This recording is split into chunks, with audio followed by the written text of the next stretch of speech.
You know, I don't think that people understand that the most positive people in life can be pushed to their limits to become those negative Nancys that I talk about.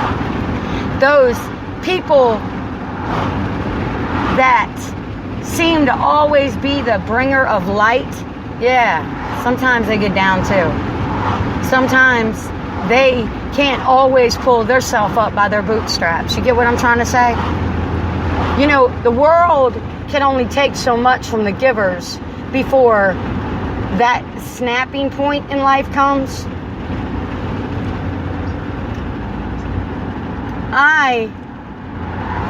And like most people do, every day try to rise above the things that are put before me.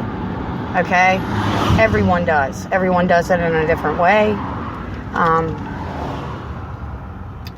There's so many different ways of releasing the anger, the rage, the negative that feeds your body. Like I said, when people hold on to that, it makes them sick. And it is the truth. Negative emotions have power over you that you never thought in your mind that they could do. Depression causes serious impact to people's bodies, minds, hearts, you know, and I'm not playing. People really do get physically sick from depression. What I'm trying to say here is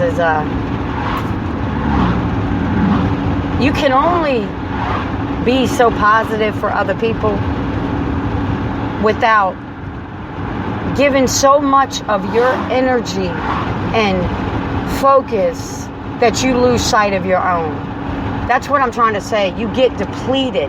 You get drained. Oh man, this is something I preach about daily, dude.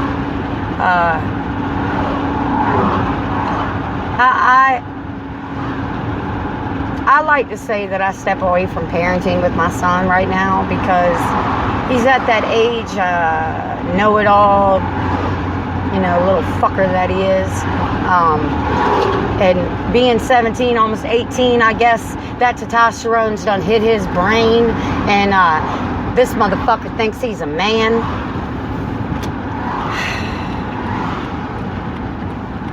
I think that my heart aches very much so for, I miss my kid, you know, the old kid, the one I knew.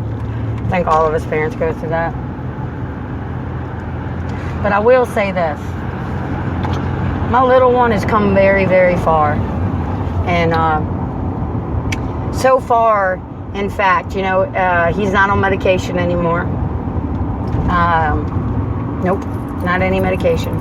And the funny thing is this year he has, I'm talking tip-top amazing teachers. My heart goes out to Miss Nixon and Mr. O.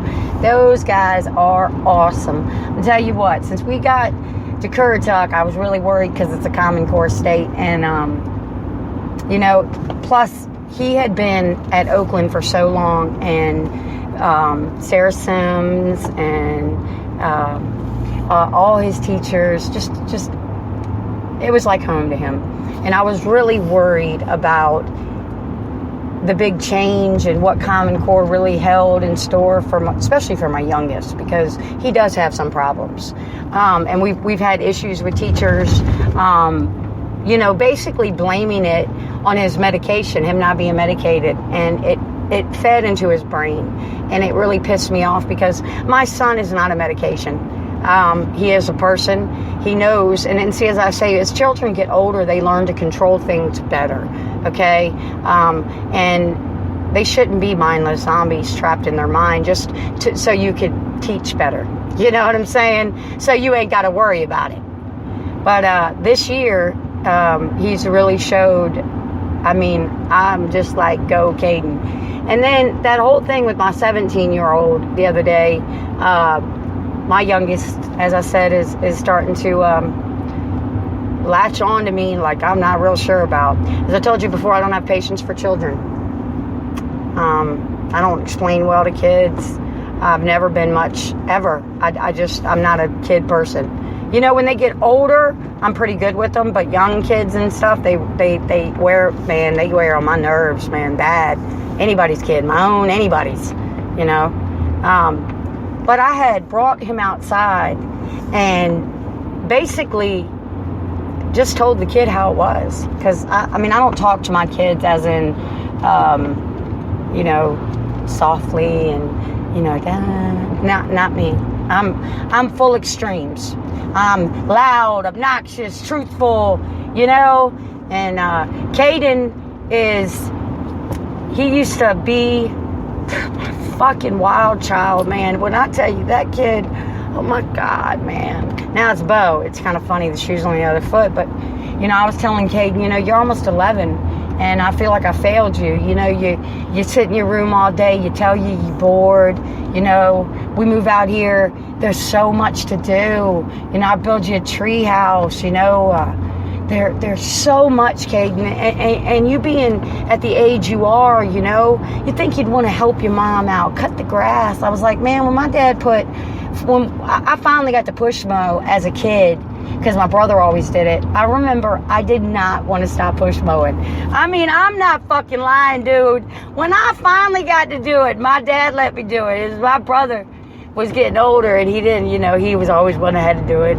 And finally my dad showed me. Man, I push mowed the shit out of some fucking yard. Let me tell you what, boy, it's exciting to me.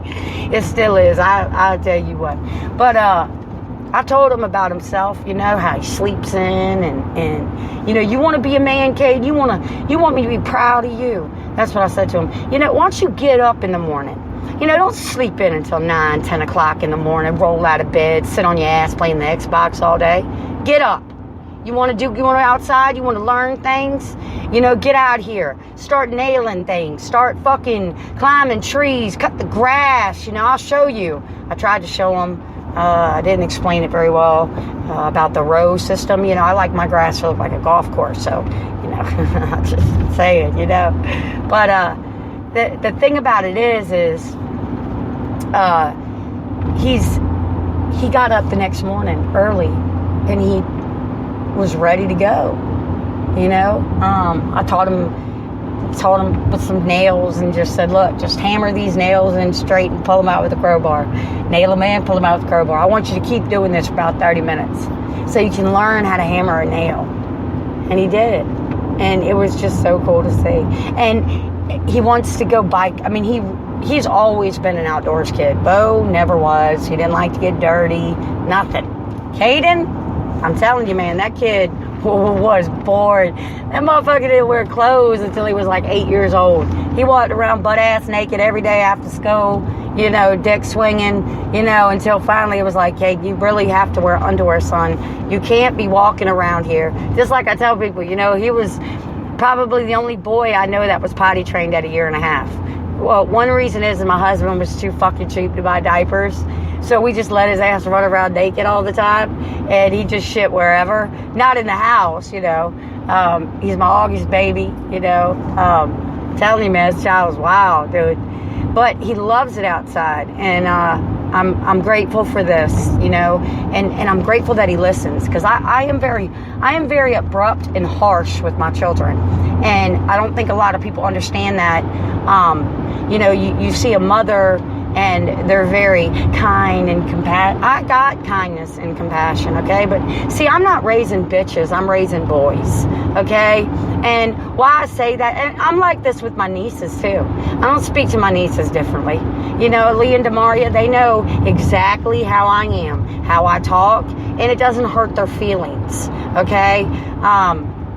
But they were raised with me. That's why. I mean, just being honest, that's probably why. But I see all, you know, I'm grateful that my son understands that my patience level is like this, and he does. He'll stay away from me. And he's learning, and I'm learning, because I'm trying to take my time and not rush through life. That's what I'm saying. I'm trying not to feel depleted of what I give out.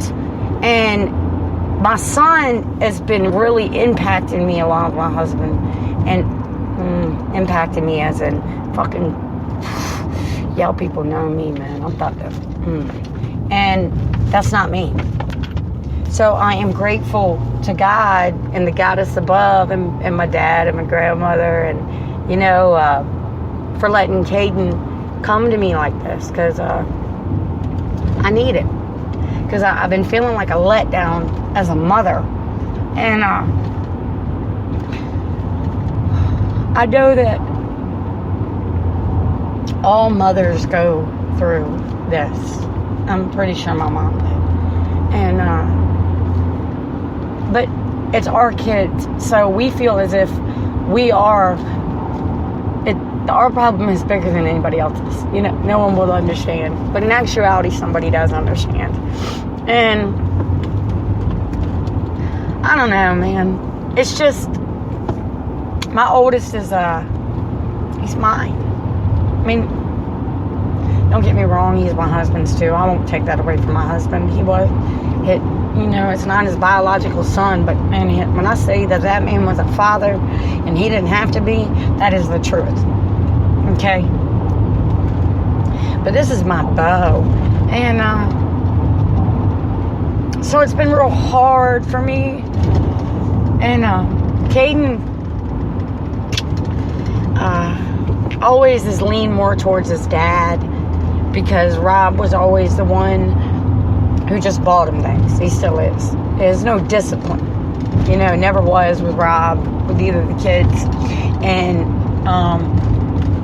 it's like Bo. He's never laid a hand on Bo. And now Bo really needs some hands being laid on, and I'm not fucking with y'all.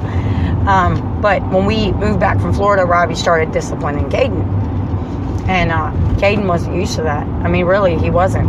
And it's like I told Rob, you know, you can't go for years of allowing a child to do whatever the hell he wanted to do, and then at the last moment start to become disciplined. It doesn't work like that. And you can't just discipline when you're in a bad mood. You have to discipline all the time, 100%. Don't change up your fucking moto, dude. You know, you can't be, you know, this isn't a reversal trick. You know, I've needed you to stand behind me for 15 years, man. And you was nowhere to be found, nigga. You know, that's what I'm trying to say. You know, you want to step up now, but you're still not doing what you're supposed to. So Caden's just fucking confused with his dad. And I'm going all these different subjects, but I needed a vent today, boy, about some kids and some problems. And, man, but, you know, we're going to get there. You know, I always tell people, there's a plan. Don't you worry. But there is always a plan. Okay? And there's always a brighter tomorrow. And a lot of times, even though I say that, for me, it's hard to find the rainbow. But I know it's there. Alright? Things will work itself out. It's just how the universe operates. It just may feel like forever right now, but I know deep in my heart and my soul, everything will work out for the best. And so, I'm trying to count my blessings and not make them feel like burdens. I don't care how anybody deciphers that wisdom. And, of course, I'm almost home. And, so, I got a full day's work ahead, and I hope everybody has a beautiful and sunny day. Peace out.